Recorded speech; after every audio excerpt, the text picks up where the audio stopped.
Welcome to this side event. I have been requested to step in for Dr. Bahigwa, who was supposed to be moderating the session. So I would like to ask maybe the technician whether they can put the program on the here so that we can all agree on the agenda before we start the session.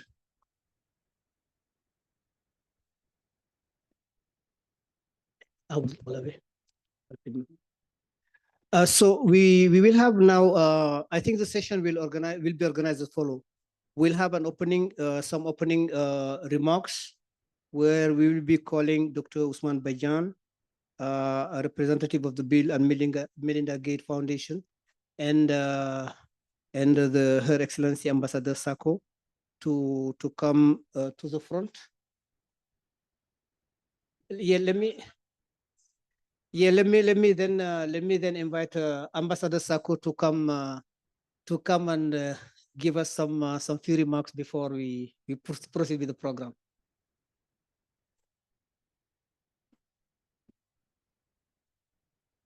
Thank you, Amadi, for giving me the floor. Good afternoon, every one of you. Sorry to disturb your protocol, but you have to understand that I'm one of the conveners of this meeting. So I have to be here and there. Head of states are coming, so they're asking me for the agenda. They're asking me for briefing. My own chairperson, I'm going to have a meeting at 4 o'clock. Press conference is waiting for me. So I came because it's a subject of our common interest. And also I wanted to commend the hard work we did in a very short time.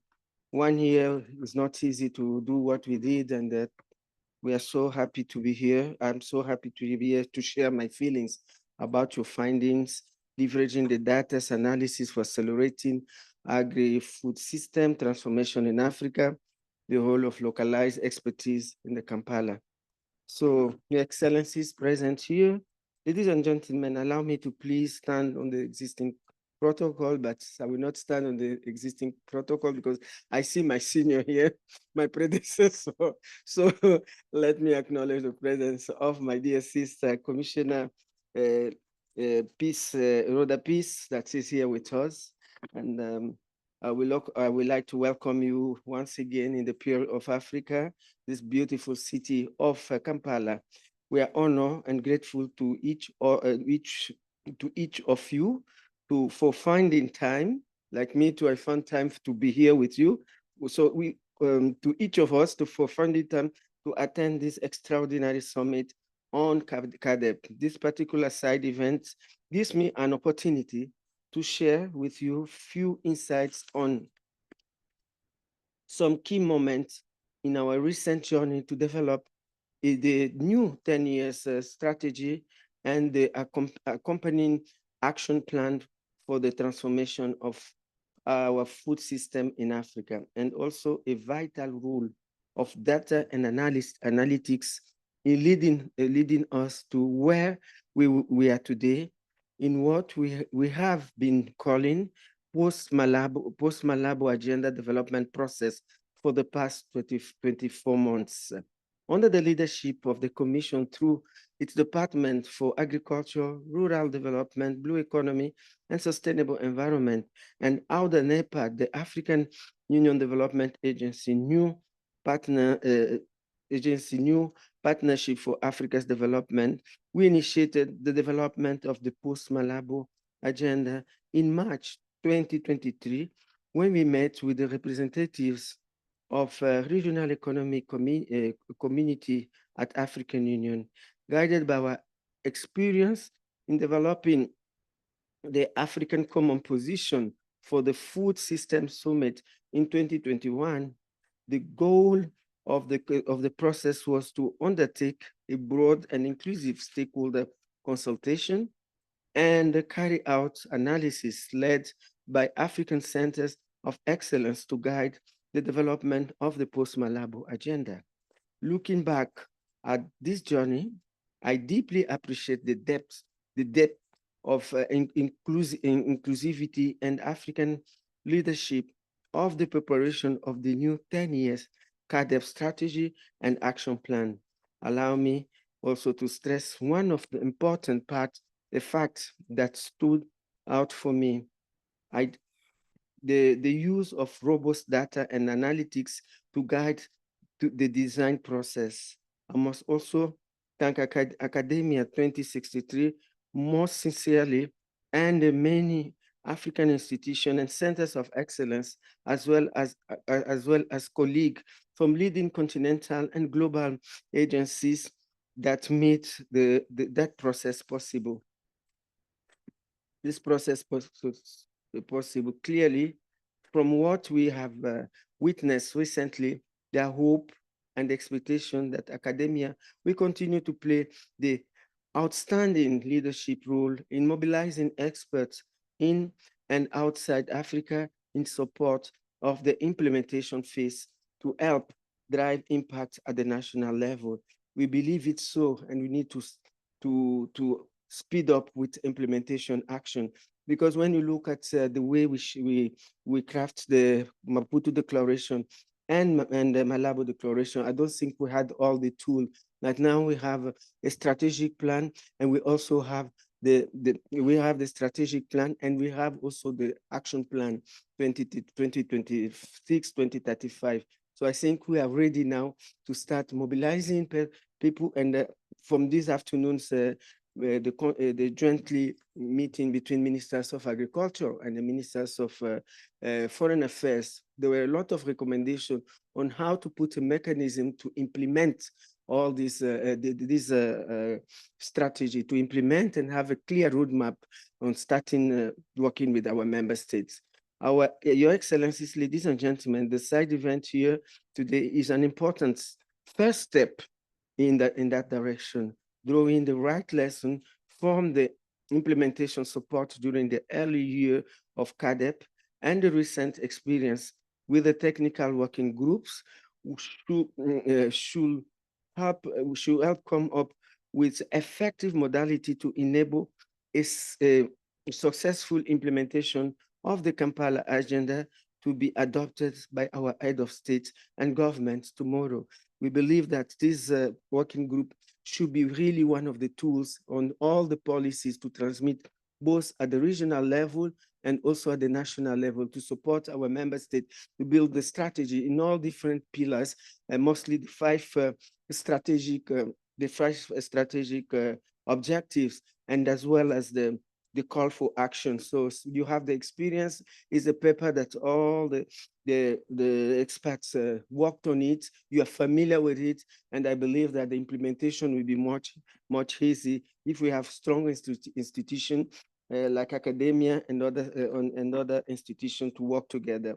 We very much look forward to put full support in mobilizing data and analytics, and more importantly, in trusting evidence-based planning by putting them into use in formulation, delivering, and tracking impactful action in the Kampala CAADP agenda era. So I thank you very much for your kind attention, and I wish you a productive event. Thank you very much.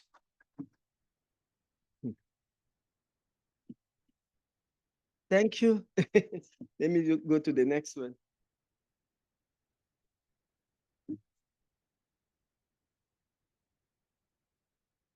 Merci, Madame la Commissaire. Can I ask you to give her really a very strong round of applause? And also thank her for her leadership and all the great work she has been doing at the head of the Directorate of Agriculture, at the head of the Commission of Agriculture. So let me take the opportunity to invite Mr. Enoch Shikava, who is the Director of Agriculture Delivery System at Bill and Melinda Gates Foundation, to come and give us his opening remarks. Thank you.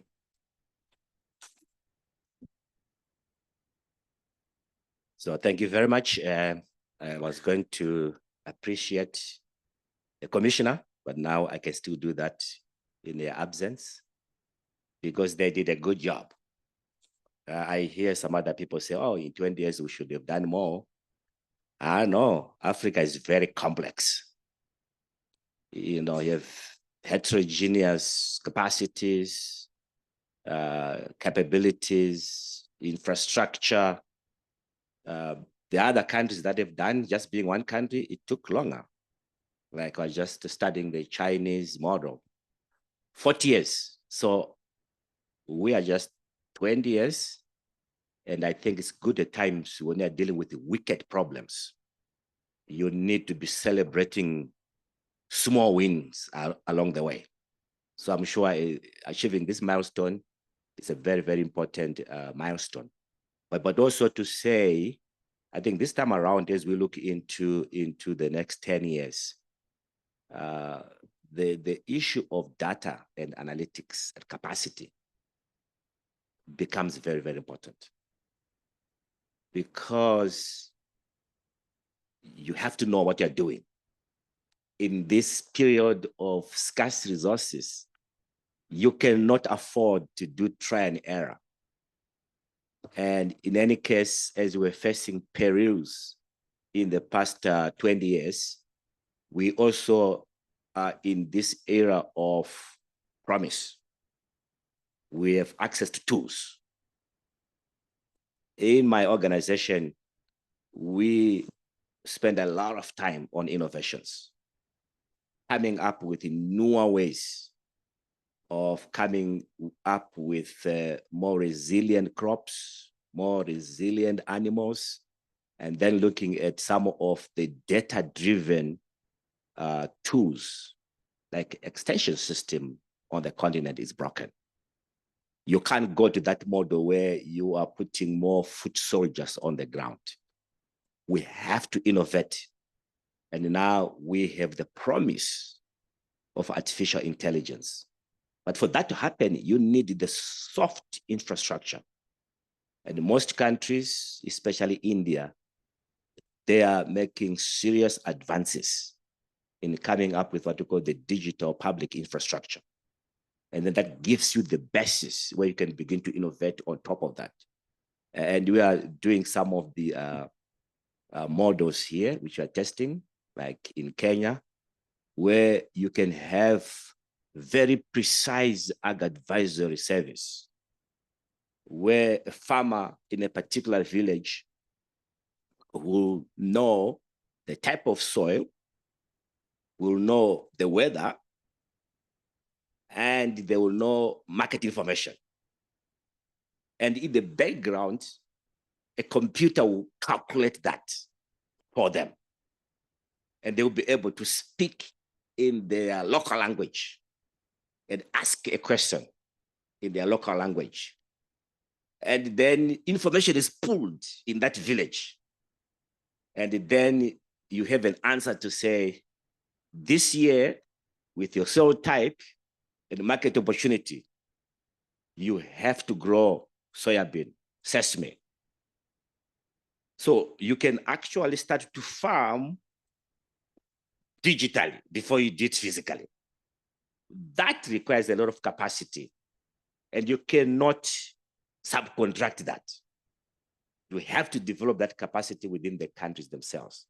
That's why we are very, very excited, again, here to be partnering with Academia 2063.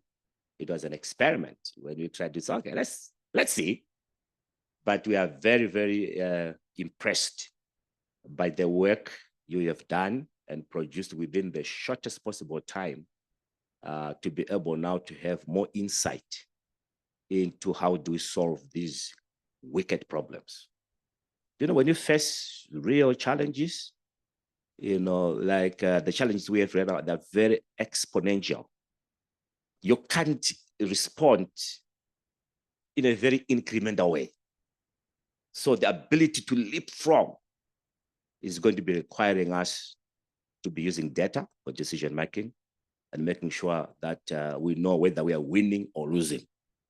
So again, with these few remarks, that's why we are supporting, and we'll continue to do this in the next 10 years because we can achieve scale through CAADP. I really like this idea of let's go together. Otherwise, a country just say, oh, I'll just pick up my own country, do my own thing. So the idea of the CAADP and with our leaders tomorrow, giving us the license to go and do the real work. So I know you did a lot, Academia 2063 and your partners, but the real work is now going to be starting. Tomorrow, as we get the license, then we are getting to work. And you can be assured that we are backing you, we are supporting you, because this is the right thing to do. Thank you very much.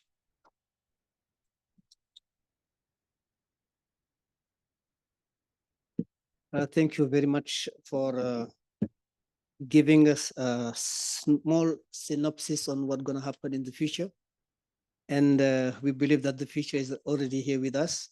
So let me invite Dr. Bajan to take the floor. I understand that he wants to skip his opening remarks and go to the presentation. So Dr. Bajan, you have the floor. While you're doing it, I'll just discuss a little bit here. Okay, you'll do the rest. Okay, thank you very much for joining us. Okay. Oh, sorry, you're presenting. Okay, okay. Then I'll just say a couple of words and let you present, and then I'll do my presentation. Got a little bit confused, but anyway, thank you to all of you for joining us here. I understand that there was some change in the room assignments and logistics, but also the delays. So we expected to see more people. We are happy with what we have here. So we'll be talking about the experience getting the Kampala Declaration and Strategy document drafted, what it means going forward, but also experiences from the first 10 years of CAADP, where there was a much more strong African leadership technically compared to Malabo. From those two, what lessons do we have from that and how we can use that as we go towards implementation? So given the delay we had, I will just say thank you and stop here with my opening remarks. Welcome Augustin, and then once he's done, I'll come back to introduce the presentation by Christian Henning. Thank you.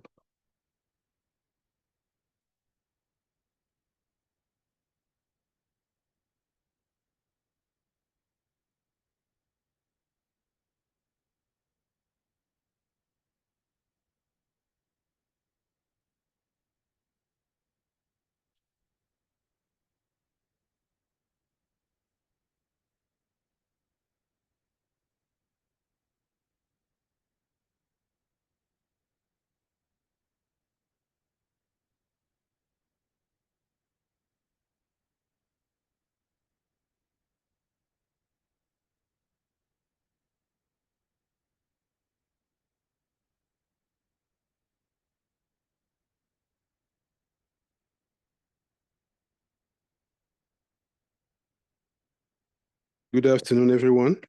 We're sorry for the late start. Yeah, I will be presenting on how the experience in mobilizing data and local expertise to support CAADP has happened, and how going into the Kampala era, we could be looking at this. So I initially intended to discuss what has happened. What has been the issue, and how has this issue been addressed in the past, and how can the implementation of Kampala be better supported? I will try and quickly run you through, but not spend too much time on individual slides. So what is the issue that we're trying to address, that we're dealing with? For you to be able to have a successful implementation of Kampala agenda, you need to make sure that you have evidence. What does that mean? You need to have evidence because you need to define baselines. You need to make informed analysis. You need to set priority and plan accordingly from there. And then set realistic goals and targets, be able to monitor and track. And the challenge that we are facing is that data exists, but most of the time is unclean and incomplete, is scattered across several administrations, inconsistent, not easy to access, not used even when available in many instances, but also very expensive to collect, curate, store, and deploy when needed. Technical expertise is also a challenge. Challenge in generating data and analytics in quality, not always available systematically across geographical region, not in the quantum that we need, not in the mix that we would like to have. There is not at this moment, systematic ways for conveying policy planning. So in the past, there have been several attempts. I will name them very quickly. When I say past, that past is also continuing. The Regional Strategic Analysis and Knowledge Support System was established back in 2006. It has been a driving force behind the CAADP process as you know it today, in provision of data, related analytical knowledge product to facilitate CAADP benchmarking. It has been helping by publishing annually the annual trend and outlook report, which is a household brand in CAADP, in the sense that it generates a big volume of thematic knowledge. And now for the accountability process, this has been very supportive in helping with the 4 successive cycles of the BR. In the past also, there was this model of CAADP pillar lead institution that tried to improve the issue of capacity to support implementation, but this model as applied did not effectively respond to the demand and needs of countries and other implementers.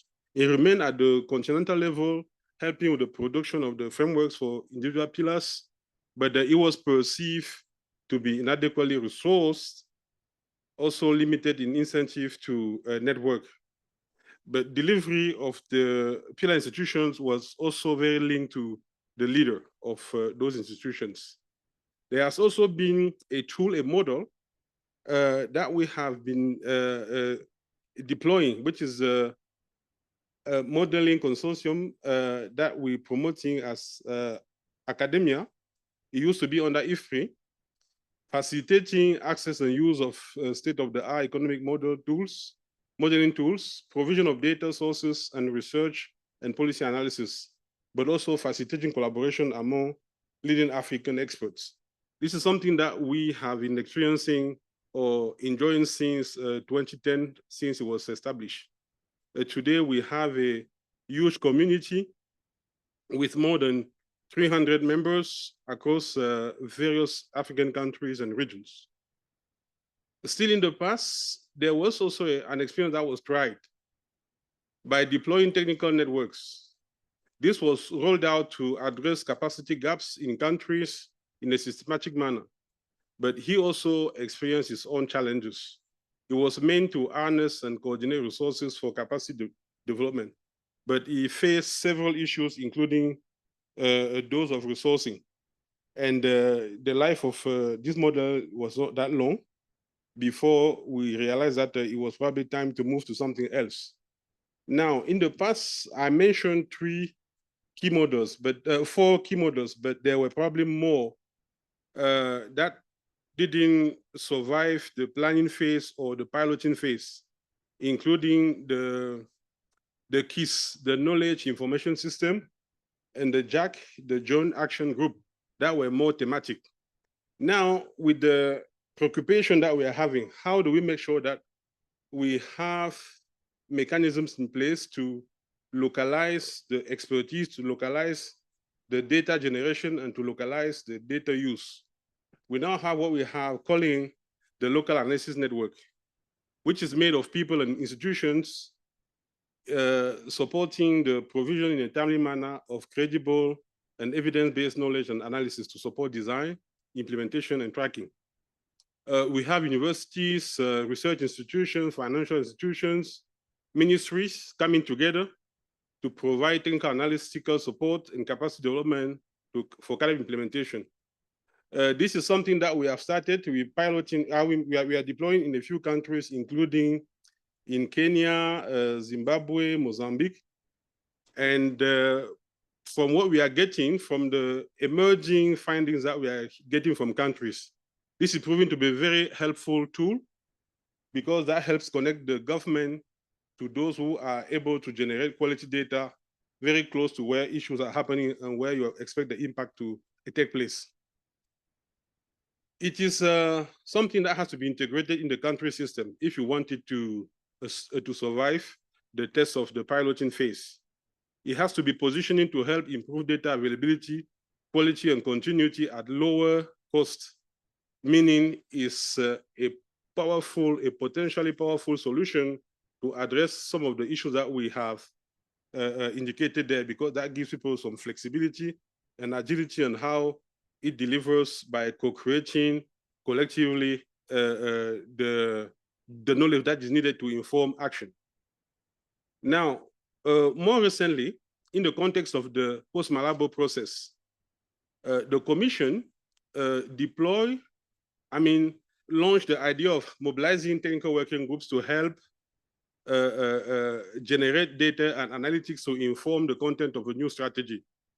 A total of 13 working groups were created, and academia was assigned to facilitate the process by coordinating them, by helping them to resource, and also by helping them to channel their contribution into the process of crafting the new strategy.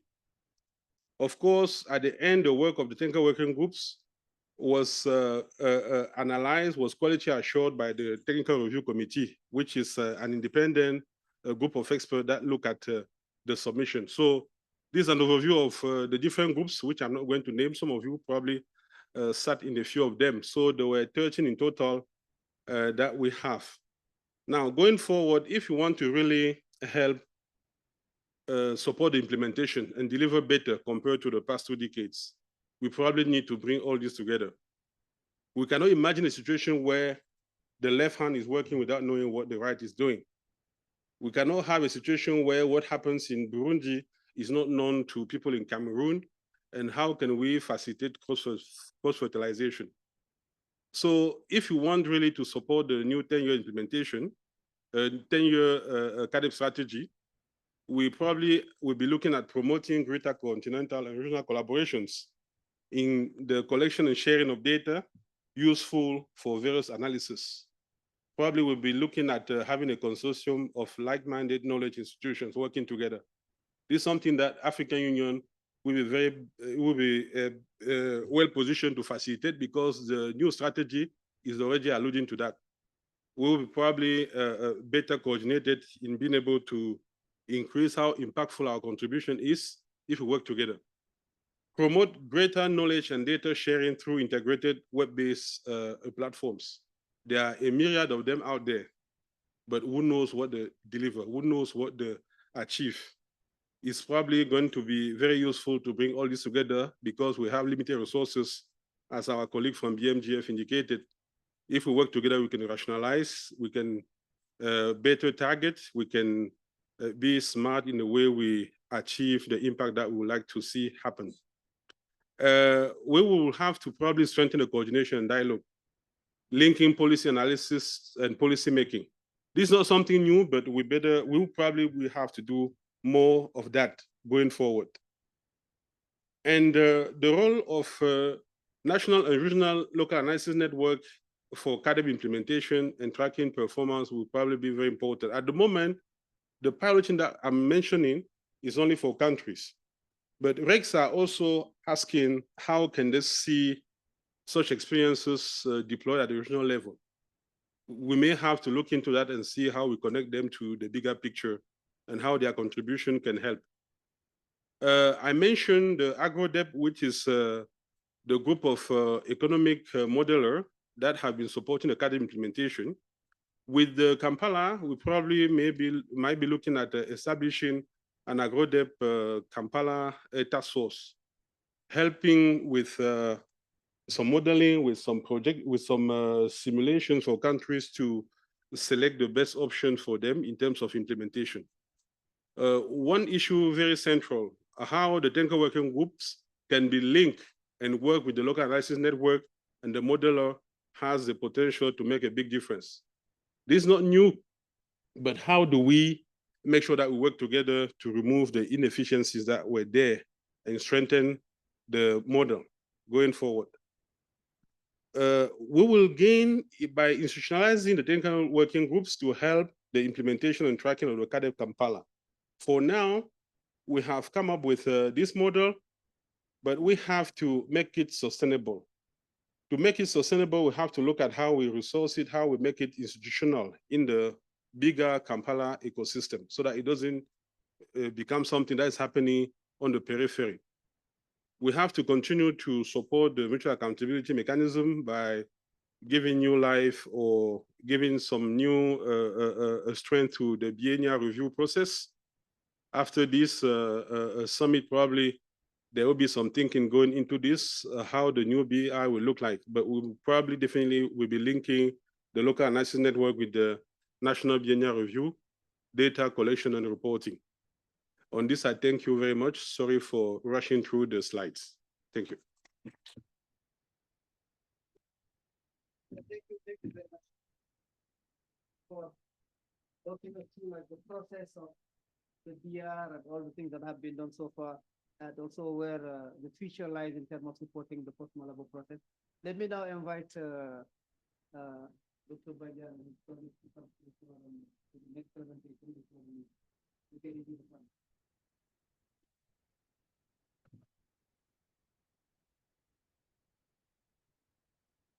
So we'll have a two-part presentation.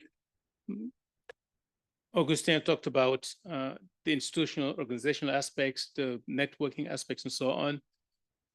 Belonging to that are the tools now. Enoch was referring to tools, innovative tools, and the one that we would like to present to you here is something that's been under development in Academia 2063 with support from the foundations as well. Initially started as the BR decision support tool. There's been earlier work being done at Academia 2063, trying to develop an economic and policy models to help with policy prioritization. So that whole is going to be brought together under the Kampala agenda or the Kampala era, and that's the CAADP Policy Tool. I will give the context and the purpose and how it works, and then my colleague Christian is going to go into the details of what's in the tools. The background, the CAADP agenda is a key driver to achieving sustainable development over the last 20 years, but also in the next 10. For that really to be done and done successfully, we need to understand better which CAADP policies work best in a and this is itself is a very complex task. You have a lot of things to do. You have limited resources. You have to maximize what you do. The capacity of understanding policy opportunities, cost, and trade-offs are important for us to navigate the many challenges, but also maximize output, impact, and influence.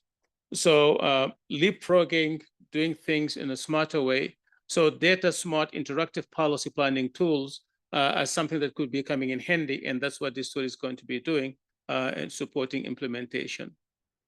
So the CAADP policy tool that I'll be talking about today, that Christian will present a bit, is going to do the following things. It has two modules.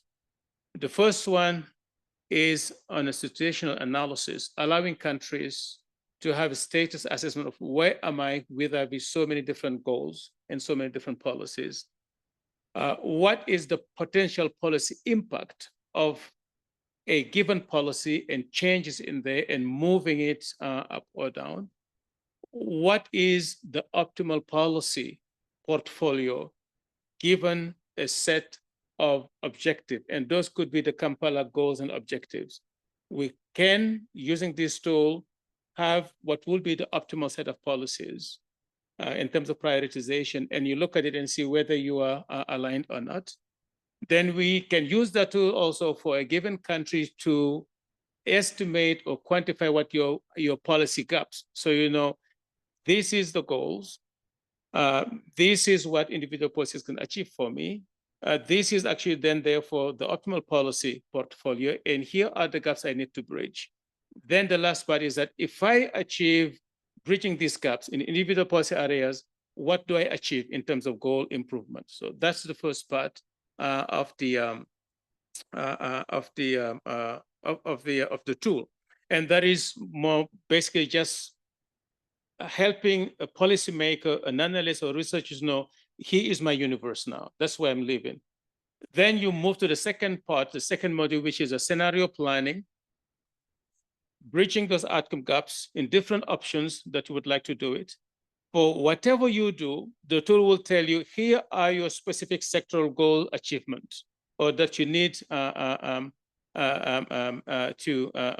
to achieve. Second, here are your specific policy priorities to get you to the sectoral goals to achieve these specific outcomes. And here is the required public expenditure efforts as you go. So the two bullets should be one sentence, required public expenditure efforts, so that you know actually basically what you're facing and what you need to do. So the methodological foundations and the demonstration of how this tool works and how it fits is going to be done by my colleague, Christian Hennig. So Christian, the floor is yours. Thank you.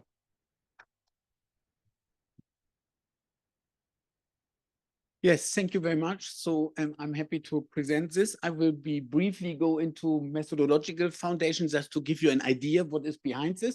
I'm happy to go into details if you like in the discussion, but here I just try to give the main ideas. So the first thing is, if you are doing this kind of thing, you need to know what is the logic of policy impact. If you want to design different policies, then one thing you need to know is you want to achieve specific things, which are many goals, things like poverty reduction, income growth in the urban area, in the rural area, different nutrition goals.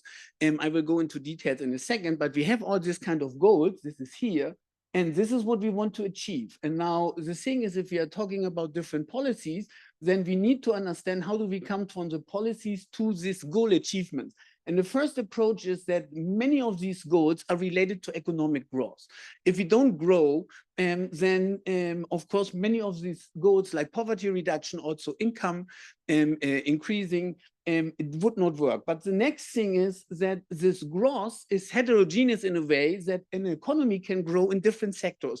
So we have agricultural sectors, we have different agricultural sectors, we have non-agricultural sectors, we have different non-agricultural sectors. So the first thing we need to understand, if there is growth in some sectors, what is the impact of these different goals? And of course, depending where the growth takes place, these impacts are different. For example, the poor are differently related to growth in different sectors, just to give you one example, but also environmental goals like greenhouse gas emissions, other things are differently related to this. So we have to understand this growth goal relation. But the next thing is, if it comes to policy, this growth does not come from heaven. So you cannot just say to God, please give me the growth in this sector, even if you know what you want. So basically you have to generate this. This is exactly what the policies are for. So if we take CAADP, then there are many different policy programs. Then we have to understand how this different investment under the different programs relate to growth in different sectors. So the next thing we need to understand is the policy growth relation. If we understand the policy growth relation and we understand the growth policy relation, a goal relation, sorry, then we can understand the logic of the policy impact, and then we can select policies with induced technical progress in sectors which have the main impact of the growth or of the goals we want to achieve. And of course, this is all highly nonlinear. These are multiple goals, multiple policies, so it's a highly complex process. And this is what we do with in terms of modeling. I'm happy to talk more about this in the discussion, but for now, I hope that this logic came over. So we have this economic modeling part behind or the tool, but the idea, of course, is now to make these things applicable in the real world, to transform this into the political sphere.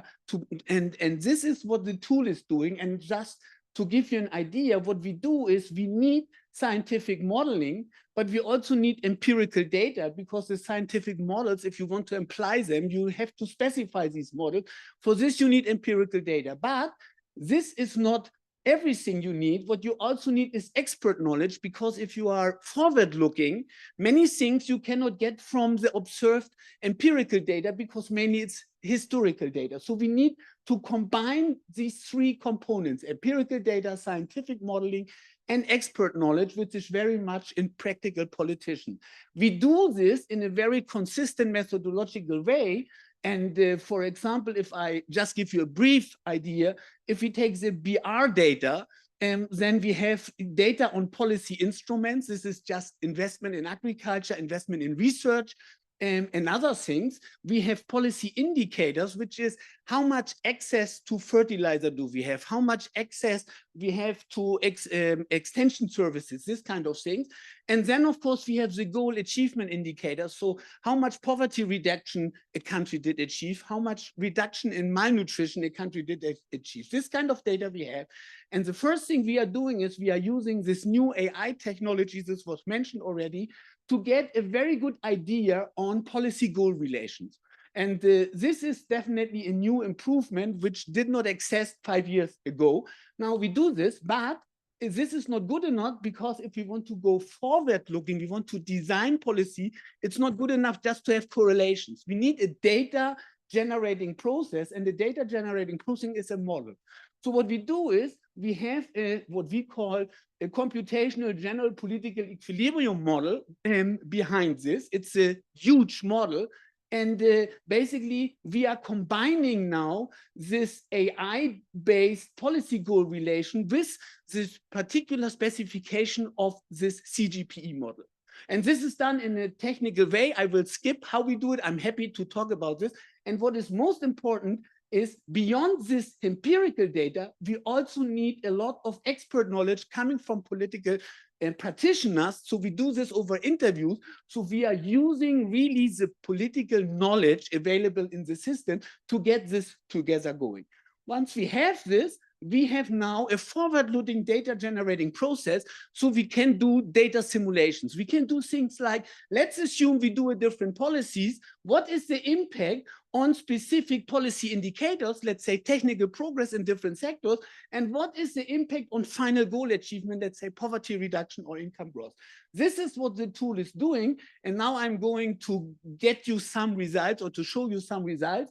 The tool, we could technically connect, but unfortunately this is not working. So, but I have remote slides from the policy tool, which will be relatively soon available online, and then you can go to this tool and do these kind of things by yourself. Now, just going to the tool. Now it stopped. There it is.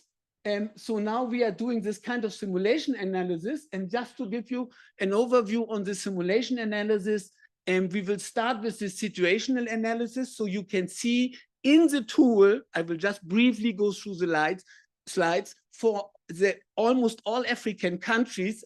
I think we all together just have 40, 42 depending.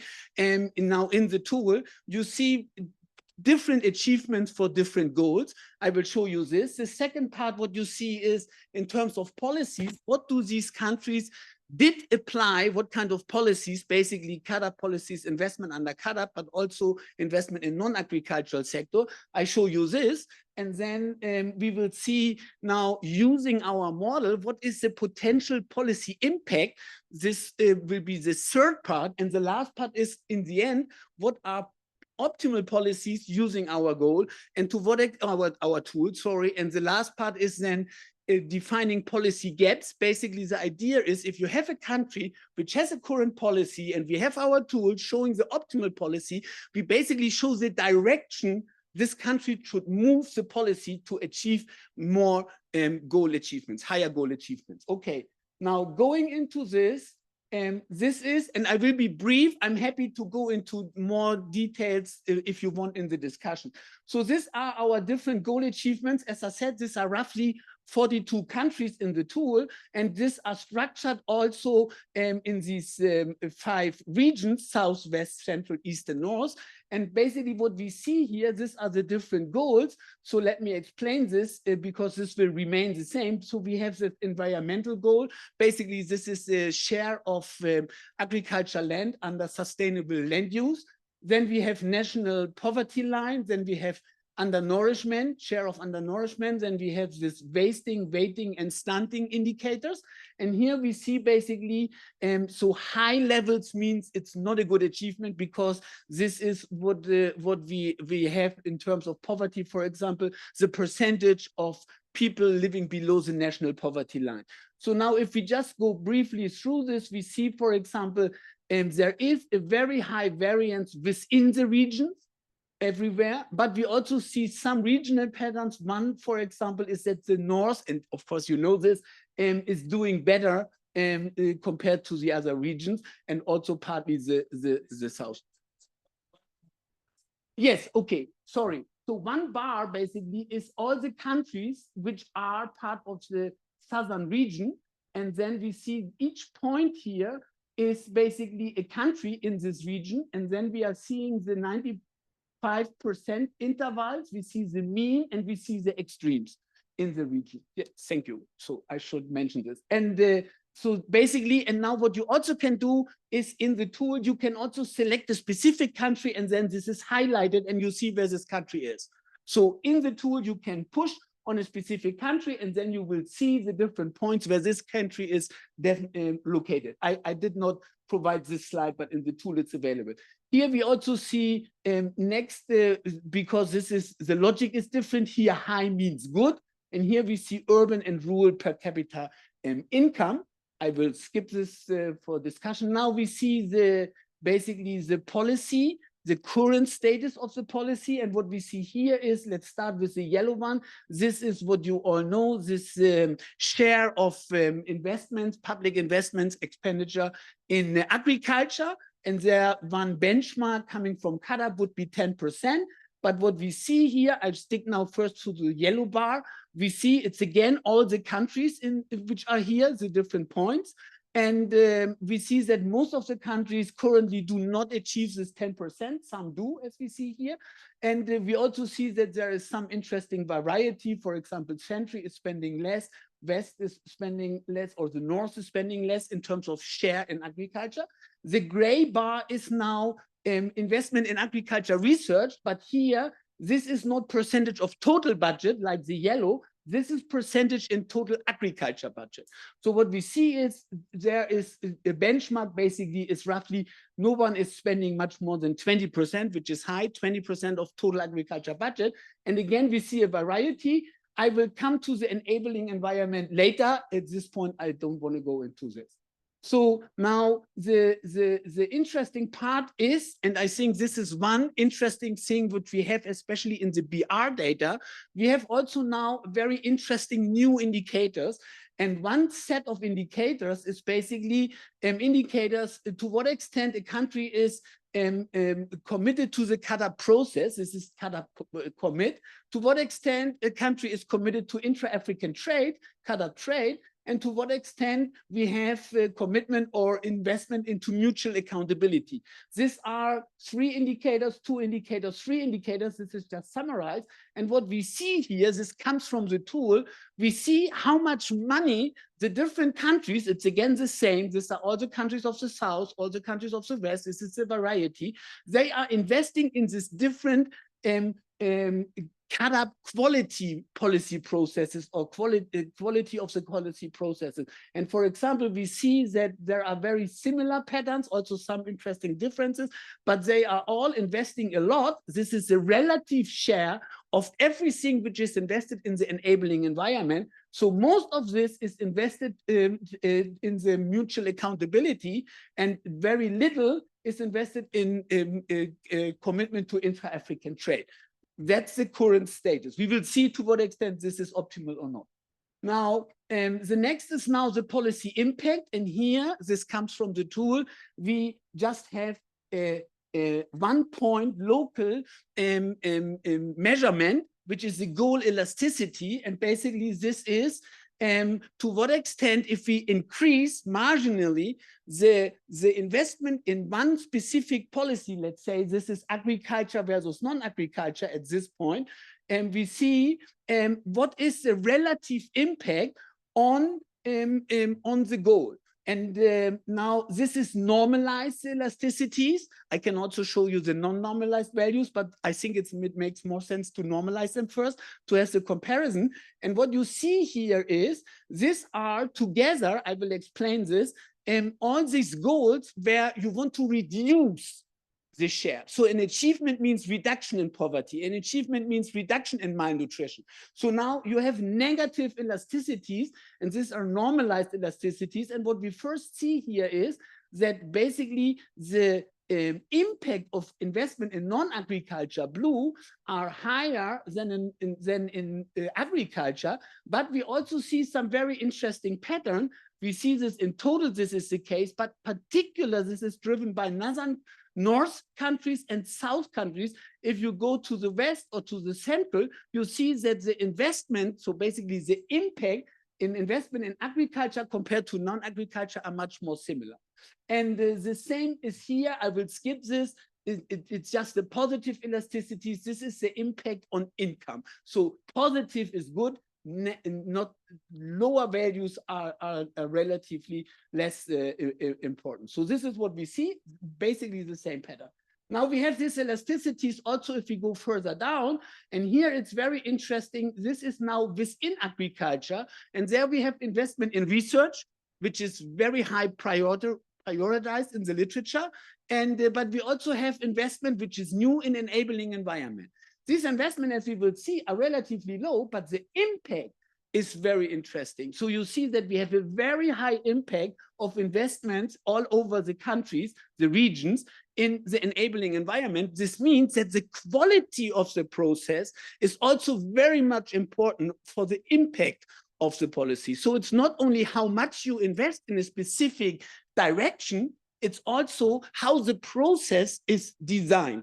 So if you have a high mutual accountability, if you are committed to the CAADP process, the meaning is you really get better results for your investment beyond how you allocate this. This, I think, it's very interesting, and we see it not only for the nutrition goals, which is a negative elasticity, which is good. We also see it for the income goals. We also see that the blue bars, there are differences, I don't want to go into this, but are really much above of the rest of agriculture investment. And interestingly, research is not doing so good as you could see in the literature. This does not mean that research is not important. It only shows that there are other aspects which we also might want to consider. Okay, so this is the same idea. I will go further. These are the elasticities if we now go into the enabling environment. And what we see here again, that investment in mutual accountability, red, are very much paying off compared to the others. Okay, so now the next is with the tool we can optimize, and this is a real true nonlinear optimization. So the elasticity is just one picture, but we have the complete nonlinear relation in the elasticity change over investment dramatically. So you need a really complex model to solve this. This is what is behind here. And basically here we see what are the optimal policies. And so here we see this is now taking just agriculture investment. This is again this 10%. So we see that some countries, for example, South African countries, should really invest more than the 10%, but some, like West and Central, should really invest less than 10%, and some are in between. And the next thing is we can also go deeper in more specific policies, but this is not shown yet in the tool, but the model can do this.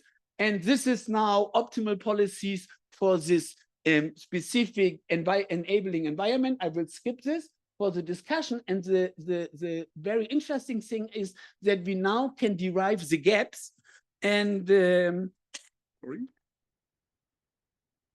okay, and so we can see policy gaps, which means taking the current policy, taking the optimal policy in which direction a country should move. And what you see here again is that some countries, if this is above zero, a positive gap means they should really increase investment in this policy, let's say agriculture, but some here you see it's negative, so they really should decrease investment in agriculture. The same for research. We see some should invest more, some should invest less. Please keep in mind that these are all countries, and here true. So these are different countries in Southern Africa. Some should invest more, some should invest less. And we also see some interesting regional pattern. I hope I could get over this. So now I will this is the same gaps, just a level lower. And now the last for this status report is, so what would you achieve if you would do the optimal investment instead of the current investment allocation? And here we see that achievements are for the nutrition goals. This is now positive, means good, so a larger reduction. And what you see reported here is percentage growth rates, but these are biannual growth rates because the BR data is biannually reported. So if it is a 10, this means it's an annual growth rate, linear growth rate, of 5%. So you see that there are quite some, for all the different goals, quite some achievements which we could realize if we would use the tool and do the optimal policy allocation. I will stop here. And now this is just one level. This is just the positive goal. So this is the income.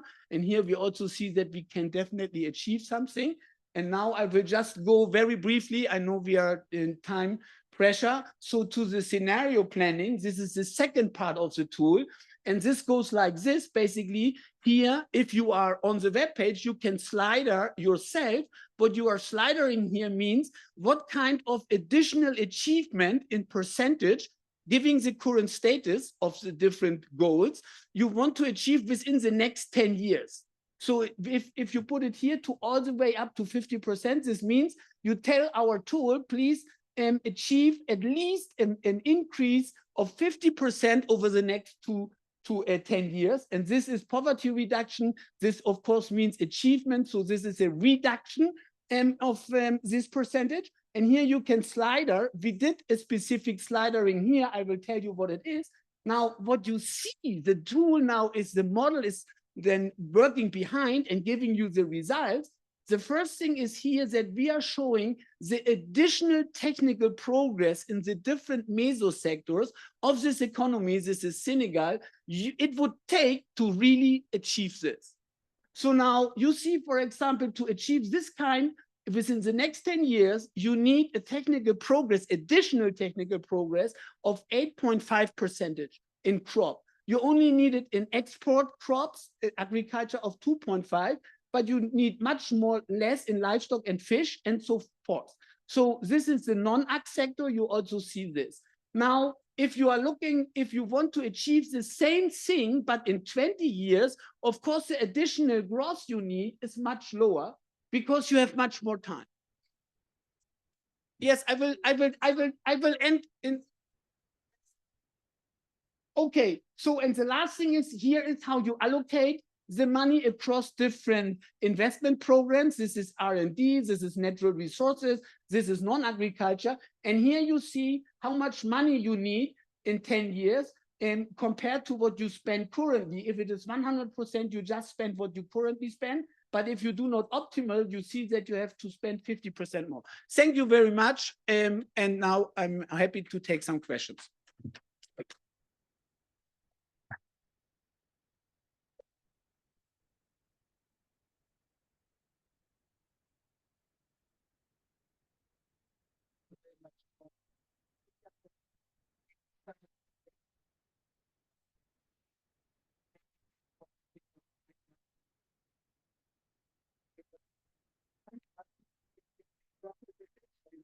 Interesting. Mr. Yenning, Oh, there are people online, sorry. there are many sessions going on and we are needed here and there. I'm a keynote speaker in another one, so I cannot stay any longer. And in any case, mine is really, we are now in the age of AI, artificial intelligence, and my question is as how it were then. So, so I'm really cut into pieces. Well, I think I should say that I'm really impressed by the power of data and information, the interest it's generating. Earlier on, although we are using data and information, it was not as powerful as it is now. You can see that during our time, I know we did commission research and we had some people to study this and that in order to inform the targets we set for Malabo. We used individuals to go and do some studies. But right now, I see that the landscape is changing. Now the lens is changing, and also artificial artificial intelligence is really doing quite a lot, and is shaping now a different thinking, and the modus operandi is changing. So we want to see how things were and how they are now. So I don't have to talk about my past. Definitely information, data and information is power. Without it, you can't do anything. But then it can't be stagnant. It has continued changing. It has, the offshores, the offshores of that time, like academia is coming up. You see the direction it's taking, and you see there are many institutions on the continent which have really grown, and we cannot really have progress unless we know where we are coming from and how we can really do better. And you cannot do that because you have to make decisions. You have to do it using information, data and information. So the knowledge landscape is really important in our processes, and it needs to continue changing. And at our time, the biennial reviews were different, but of course the ReSAKSS were there doing some simulations, but then it was not as strong as it is beginning now to be. And I would like really to encourage you to continue thinking along those lines. My other part of the question was on how do I see things moving forward? How can they do better? Definitely, we have to build on the past. We cannot really reinvent the wheel. The things which have been championed in the past, like for example, if we put there 10%, now that 10% is still there. It is at that time 2003. Now 2014 it remained. Now also in 2024 is still remaining to make the 2025 35 strategy. So we have to continue building on the past, but then improving one by one. When you look at, for example, inclusivity, that time we didn't look at how do we bring each and every player on the board. Like I know you are all from different institutions and organizations, but definitely we need to look at how do we bring in the more strongly to enhance the involvement of the women, the youth, but then we have also to know numbers. We have to look at all these different things. And trade FTA is very important, but then how do we improve trade? We must know, we must have data for it. We must ensure that we move in the direction which is going to grow the continent. But then at the same time, we have to be looking back. Are we doing better? Are we moving forward? So there are many aspects which are really very important for us. And the issues which shape agriculture are still very strong. They were there. They were not as much as they are, like climate change. That one is very important, like water management. The soils are very key now without proper having, but then we need to study the soils. We need research. That means science must be at the center of everything. So I thank you so much. I wish you a good meeting. I have to rush. I'm sorry. It's always a pleasure to have you among us. So we're going to modify our program, and I apologize. We started very late. There are some people waiting outside to come in, and then we don't want to take over on this time. So I'm going to ask maybe two of my colleagues here. They are friends. I have known them for a long time, so I cannot be on their time. So I'm going to ask them each to come here, give us a very, very short, maybe two or three key messages. I'll take one question from the floor, and then I'll invite Dr. Bajan to close. Ernest, you want to come first?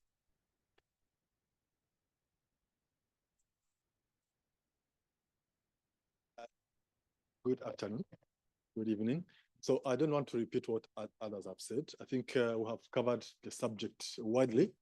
But what I want to say here is that this subject is very important. I was being asked to discuss, this subject from country level, but I don't want to go that way. I just want to say that there are many institutions that are generating data.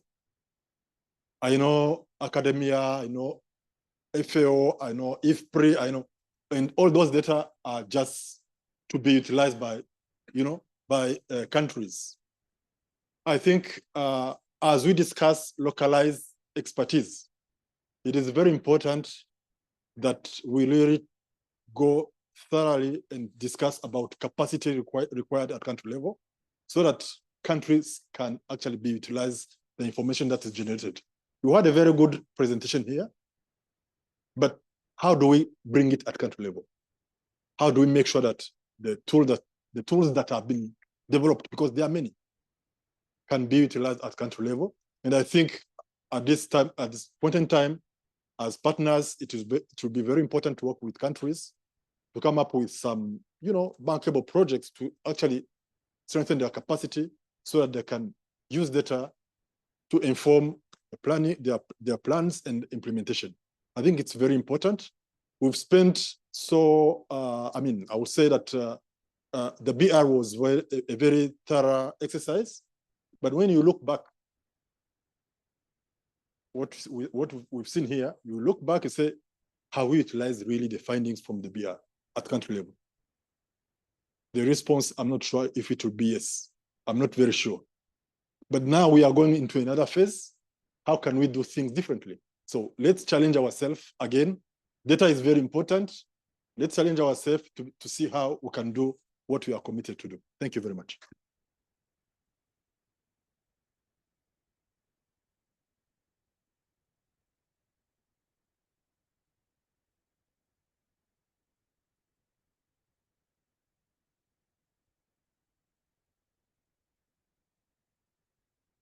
I wanted to maybe highlight is that the shift from focus from agricultural transformation to food system transformation will bring some additional challenge in the term of the knowledge that we need to provide to the whole system to be efficient, to be operational. Because we'll be dealing with three different components of this food system. The first is the food system activities, the production, processing, distribution, consumptions. The second component is food system outcomes. And then the last one, the food system policies. So the challenge, how do we bring all these three together? Because food system transformation really starts by understanding what is or what are the food system outcomes. Are they desirable or not? And if we decide to change, what type of signals that we need to send to those are involved in activities to change, to trigger behavior change. So putting all of that together will require some of the modeling level that Christian presented. We will have to innovate, so to speak, use digital platform to put together the data, but also do some of the simulations, even some of the behavioral economics that are required. So this is an invitation for all that are involved to build those capacity at country level to be able to provide that system level knowledge support. Again, system level knowledge support. This is no longer the time to work on silos. This is a time to make sure that all the components are connected. And when we change something in one component, understand what how that propagate throughout the system and what are the trade-off in terms of impact. So that's what I wanted to highlight, and thank you. Thank you very much. So for the interest of time, let me just invite Dr. Bajan to close the meeting and then we leave. Or let's get out, come and close the meeting. Okay. Thank you. Thank you, Ahmed. Thank you for everyone to attend. And it's a very hectic time, but it's also a really nice opportunity to learn for the past, for the last 2 decades, how data and analytics support have been evolving over time, and from the Maputo to the Malabo, and we are at the Kampala. So all this process has to be supported by data and analytics, because knowledge-based and science-based intervention have repeatedly showed that more strong impact and strong performance than those sentiments and all those interventions. So with that support, I think we have to think about it, and new ideas are coming in.